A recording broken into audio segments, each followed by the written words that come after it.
Hello friends, my name is Anirudh Kadia and I have total 15 years experience in graphic and website development experience. आज हम देखेंगे graphic designing के लिए हम कौन कौन से सॉफ्टवेयर सीख के ग्राफिक डिज़ाइनिंग सीख पाएंगे और ग्राफिक डिज़ाइनर की जॉब मिल सकती है।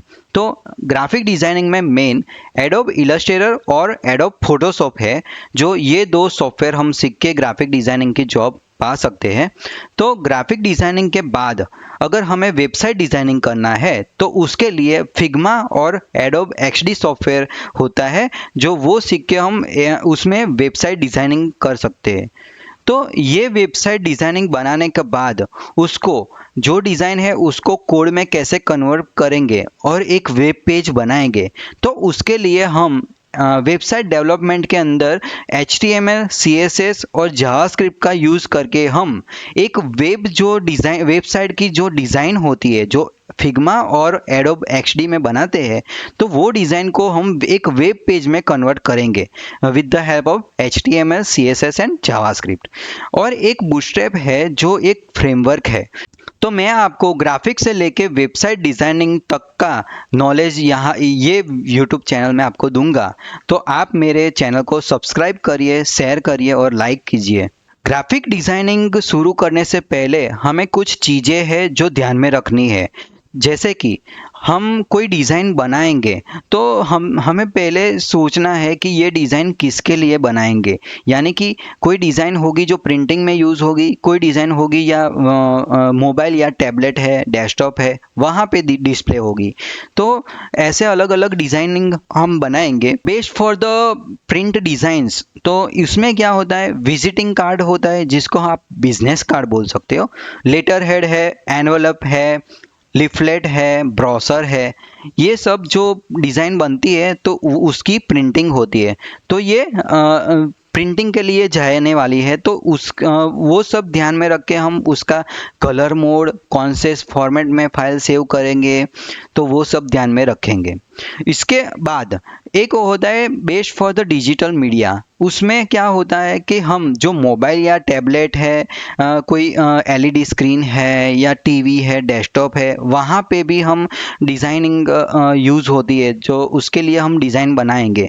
तो उसके लिए हम कौन सा कलर मोड रखेंगे या कौन से फॉर्मेट में वो सेव करेंगे, तो वो सब हम ध्यान में रखेंगे।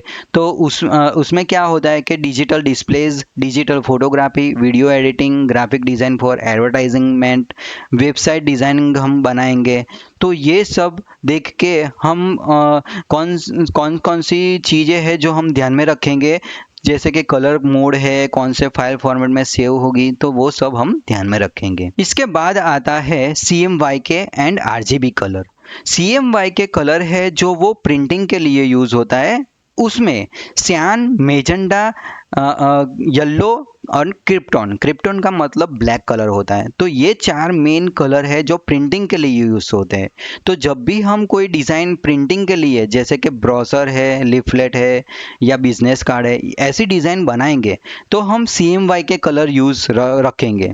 और RGB कलर है जो मोबाइल, लैपटॉप, डिस्प्ले कोई है, LED स्क्रीन, तो वहाँ पे जो डिज़ाइन बनेगी वो RGB कलर में यूज़ करके बनाएंगे।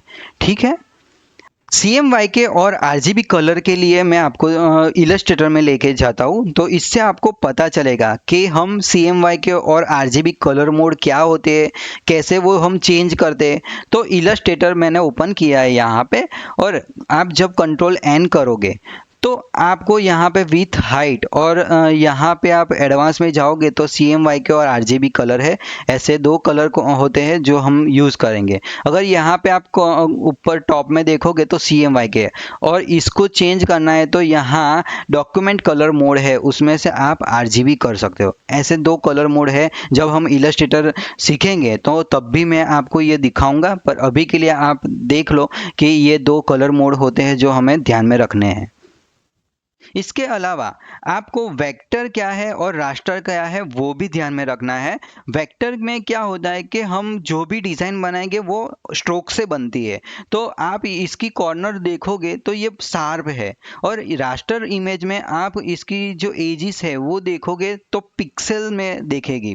जैसे कि मैंने यहाँ पे एक और डिज़ाइन रखी है, इसमें ए है जो लाइन से ड्रॉ किया हुआ है, तो ये वेक्टर है। और रास्टर में क्या है, ये ब्लैक स्क्वायर ब्लैक पिक्सल आपको दिखेंगे, उससे वो ए बना है, तो इसको हम रास्टर बोलेंगे। Curves and lines with mathematical calculations से वो वेक्टर बनती है, और pixel based curves and line से रास्टर होता है। वेक्टर और रास्टर में क्या होता है कि जब कंट्रोल वाई इसको करेंगे तो ये सब जो भी डिज़ाइन बनी है तो ये आउटलाइन में बनाई है, तो इसको हम रास्टर बोलते हैं। तो इसकी एजिस जब हम देखेंगे तो ये कितनी शार्प है, तो इसको जब हम सेव कर देंगे, सेव कैसे करेंगे, फाइल में जाके सेव एज कर सकते हैं और सेव कर सकते हैं। इसमें भी ऐसे फॉर्मेट होते हैं जैसे कि मैंने बोला बताया आपको, एआई है, पीडीएफ है, ईपीएस है, एसवीजी है, तो ये सब वेक्टर फाइल्स हैं। तो एसवीजी में मैंने यहाँ पे एक फाइल सेव की है, तो ऐसे बने जो फाइल हम सेव करेंगे वो वेक्टर रहेगी।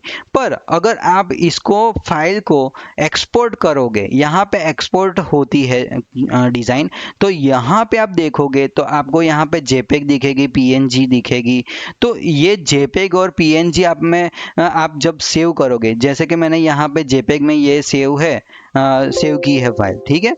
तो ये जब फाइल हम सेव करेंगे, ये आप यहाँ पे देखोगे तो ये जेपेग फाइल है। जेपेग फाइल में आप यहाँ पे देखोगे तो इसकी क्वालिटी बिगड़ गई है, और यहाँ पे वो स्क्वायर पिक्सेल्स है जो ब्लर हो चुके हैं, क्योंकि हमने ये बड़ी की है, छोटी से बहुत बड़ी। और यहाँ पे आप देखोगे जो छोटा वेक्टर उसको ही हमने बड़ा किया है, फिर भी इसकी क्वालिटी में कोई चेंज नहीं आया है। यहाँ पे आप देखोगे शार्प आपको वो लाइन दिखेगी। तो यही डिफरेंस है वेक्टर और रास्टर में, कि आपको रास्टर में ऐसे वो ब्लर हो जाती है और वेक्टर में वो ब्लर नहीं होती है, वो शार्प रहती है। वेक्टर और रास्टर के डिफरेंस के बाद ग्राफिक डिजाइनिंग कौन से फाइल फॉर्मेट में हम सेव करेंगे, तो वो भी हमें ध्यान में रखना है। जैसे कि हम अगर कोई जेपेग, जीफ, टीफ, पीएसडी, पीएनजी ऐसी फाइल सेव करते हैं तो उसको हम रास्टर फाइल बोलेंगे। और अगर कोई file EPS, AI, PDF, SVG, sketch इसमें सेव करते हैं तो वो वेक्टर फाइल होती है। जैसे कि हम इलस्ट्रेटर में कोई भी वेक्टर डिज़ाइन बनाएंगे तो उसको हम ईपीएस या एआई फाइल में सेव करेंगे तो वो वेक्टर रहेगी, और अगर उसको ही हम जेपेग में सेव कर देंगे तो वो रास्टर बन जाती है। तो वेक्टर और रास्टर में डिफरेंस वही है कि उसके वेक्टर में उसकी क्वालिटी चेंज नहीं होती है, यानी कि वो क्वालिटी अच्छी रहती है। तो जब भी हम फाइल सेव करेंगे तो वो हम यही ध्यान में रखेंगे। उसके बाद होता है ब्लीड। तो जब भी हम कोई डिज़ाइन प्रिंटिंग के लिए यूज़ करेंगे, जैसे कि ब्रोशर है या फिर विजिटिंग कार्ड है, ये सब जब हम प्रिंटिंग के लिए भेजेंगे तो हमें उसमें ब्लीड देनी होती है। ब्लीड का मतलब क्या होता है, हमारी एक्चुअली साइज, जैसे कि आप यहाँ पे देख सकते हो रेड डॉटेड लाइन है, वो एक्चुअली हमारी डिज़ाइन है, और उसको हमने 0.125 इंचेस की जो है ज़्यादा एक्स्ट्रा स्पेस दी है, उसको हम ब्लीड बोलेंगे। तो उसके लिए क्या होता है कि जब कटिंग में ये प्रिंटिंग होगी और उसके बाद कटिंग होगी, तो कटिंग करने के बाद कोई वाइट स्पेस या पेजेस का कलर वहाँ पे ना दिखे, इसके लिए हम वो ब्लीड देते हैं।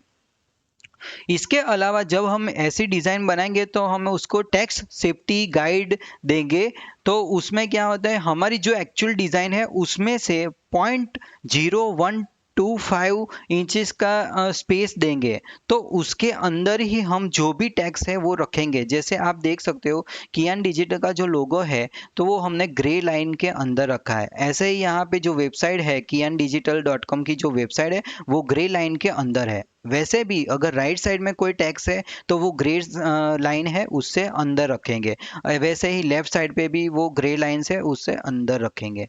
तो ये सब चीज़ें हैं जो हम जब भी डिज़ाइन बनाएंगे तो ये सब ध्यान में रखेंगे। तो गाइस आज के लिए इतना ही। कल हम देखेंगे एक्चुअली इलस्ट्रेटर में कैसे हम काम करेंगे, कैसे लोगो डिज़ाइन बनाएंगे। अगर कोई लोगो है तो उसको बनाने से पहले वो क्या है और कैसे हम ड्रॉ करेंगे, क्या चीज़ें उसमें ध्यान में रखेंगे, तो ये सब हम कल सीखेंगे। तो आज के लिए बस इतना ही।